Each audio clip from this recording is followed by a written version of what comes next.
अस्सलाम वालेकुम दोस्तों, आपको विज़िट करवाने जा रहा हूँ तकरीबन 350 साल पुरानी हिस्ट्री किला दीनगढ़, जो कि भावलपुर से तकरीबन 60 किलोमीटर के फासले पर मौजूद है। इस किले की तमीर की कोई हतमी तारीख़ मौजूद नहीं है, मुख्तलिफ़ रवायात हैं। एक रवायत है कि ये किला जैसलमेर के नवाब लल्लू ने 1757 में तमीर शुरू करवाई थी। इस वक्त इस किले का नाम तिहाड़ किला था। भावलपुर रियासत के क़याम के बाद जब नवाबों की एक बड़ी लड़ाई हुई और इस किला द्रावर को फतह किया गया, ये किला भी रियासत के हिस्से में आ गया और बाद में इसे मुकम्मल किया गया। ये किला टिब्बा कसाई पर वाक़या है, जो कि डार बलोच की मलकियत था।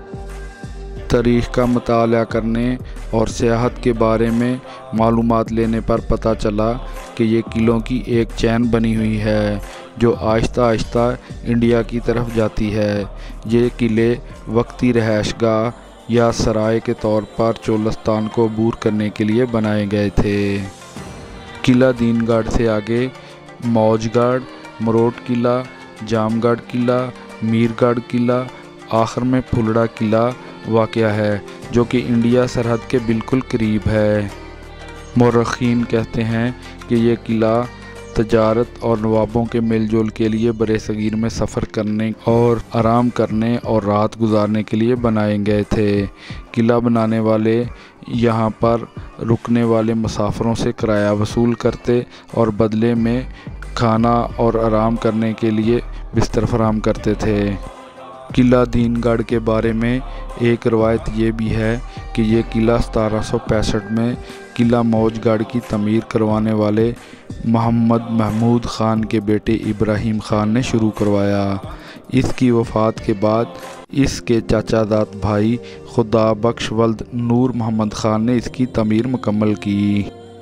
यहाँ के मकामी लोगों का कहना है कि किले के दरवाज़े पर कलमा तैयबा के साथ साथ और भी काफ़ी तहरीर लिखी हुई थी, लेकिन वक़्त के साथ साथ इसकी देखभाल ना होने पर यह किला मसमार हो चुका है, तो अब इसकी हिस्ट्री भी इसके साथ साथ ही ख़त्म होती जा रही है। किले को देखकर अभी भी पता चलता है कि इसके इर्द गिर्द मोटी दीवार 4 गुंबदों के साथ तमीर की गई थी, जो अंदर से कच्ची ईंटों और बाहर से पक्की ईंटों से बनी हुई है। इस इलाके के तमाम किले इसी तर्ज पर तमीर हैं। इसमें 4 पानी के कुएं भी बनाए गए थे, जो अभी भी मौजूद हैं और इनमें पानी भी है, लेकिन नाकाबिल इस्तेमाल। ये कुएं किले की चारों तरफ थे, जिसकी वजह से इर्द गिर्द के रहने वाले इन कुओं के नाम से मशहूर हो गए। किले के नज़दीक पौधों पर तहकीक करने वाला फील्ड रिसर्च सेंटर कायम किया गया है, जो कि दीनगढ़ किले के बिल्कुल साथ है। इस सेंटर में मुल्की और गैर मुल्की पौधों पर रिसर्च की जा रही है। इन पौधों को रोही के माहौल, कड़वे और मीठे पानी के साथ उगाने पर रिसर्च की जा रही है।